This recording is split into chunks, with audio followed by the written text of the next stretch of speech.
చిన్నోడు, ఎలా ఉన్నావు అని అడగను. ఎక్కడున్నావు అని మాత్రం ప్రతిరోజు అడుగుతున్నాను.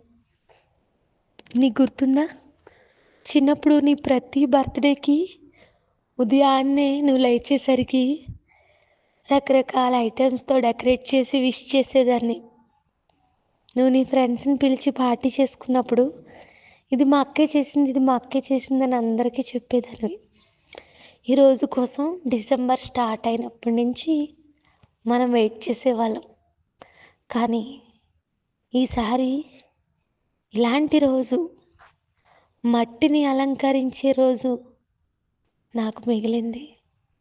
లోకం ఏమనుకున్నా, అనేక నిందలు వేసినా, నువ్వే వద్దు అనుకున్న బంధాల్లో నిన్ను వెతికేవారిగా ఉన్నా, నేను మాత్రం ఇంకా నిన్నే వెతుకుతున్నాను. ఆఖరి రోజులను, నీ మాటలను నా మనసు జ్ఞాపకం చేసుకుంటున్నా, నువ్వు ఇంకా ఉన్నావని, నేను చూస్తానని, కలుస్తాననే ఆశతో భారంగా రోజులు గడుపుతున్నా. సరదాకు నిన్ను చిన్నప్పుడు ఏడిపించినా, నిజంగా నువ్వు పెద్దదిగా ఏడిపిస్తావని నాకు తెలీదు. అన్నీ నన్ను చూసే కదా నేర్చుకున్నావు.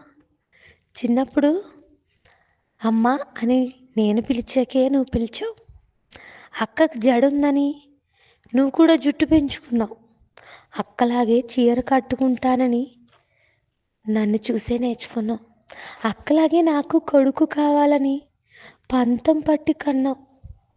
కానీ నాకంటే ముందు దేవుణ్ణి చూడాలనుకున్నావు. ఎవరున్నారక్క నాకు, నువ్వే కదా అని నేను కోపగించుకున్నప్పుడు కరిగించడానికి చెప్పేదానివి. కానీ ఈ అక్కకు కూడా నువ్వు లేకుంటే ఎవరు ఉండరనే విషయాన్ని మర్చిపోయావు ఎందుకు? నీకు గుర్తుందా? చిన్నప్పుడు ఒక ఆట ఆడుకునేవాళ్ళం. దూరం నుండి నువ్వు అక్క అని పరిగెట్టుకుంటూ వస్తుంటే నేను చిన్నోడు అంటూ పరిగెత్తేదాన్ని. నాకంటే ముందు నువ్వే పరిగెత్తుకుని వచ్చి నన్ను పట్టుకునేదానివి. అదే ఆట మళ్ళీ తప్పకుండా ఆడుకుందాం. అప్పుడు నువ్వు దేవుని దగ్గర నుండి పరిగెత్తుకుని వస్తే నేను ఇక్కడి నుండి పరిగెత్తుతాను. నన్ను కలిసినప్పుడు నువ్వు ఒంటరిగా ఎంత భయపడ్డావో, ఎంత కంగారు పడ్డావో, ప్రభు నిన్ను ఎలా పలకరించాడో, ఎంత ప్రశాంతతను చూసావో, నీ కన్నీటిని దేవుడు ఎలా తుడిచాడో, ఎలా క్షమించి హత్తుకున్నాడో అంతా చెప్తూగాను నేను దేవుని రూపాన్ని దర్శించుకునే అవకాశం వచ్చినప్పుడు నిన్ను కలుసుకుంటాను. దేవుని రూపాన్ని, దూతలను, ఆత్మలో శక్తిని, పరలోకాన్ని అన్నీ నువ్వే నాకు దగ్గరుండి చూపిద్దుగాను. కానీ నేను మాత్రం నీ మరణ వార్త చెప్పినప్పుడు అమ్మ ఎంత కృంగిపోయిందో, నాన్నగారు ఎంత ఏడ్చారో, నిన్ను చూడ్డానికి ఎంతమంది వచ్చారో, ఎన్ని కళ్ళు నీకోసం కంటతడి పెట్టాయో, నీకోసం కేవలం నీ ఒక్కదాని కోసం ఈ అక్క ఎన్ని భరించిందో, ఎంత ఏడ్చిందో, ఎన్ని రాత్రులు నీ రూపాన్ని, నీ స్వరాన్ని తలచిందో అన్నీ చెప్తాను.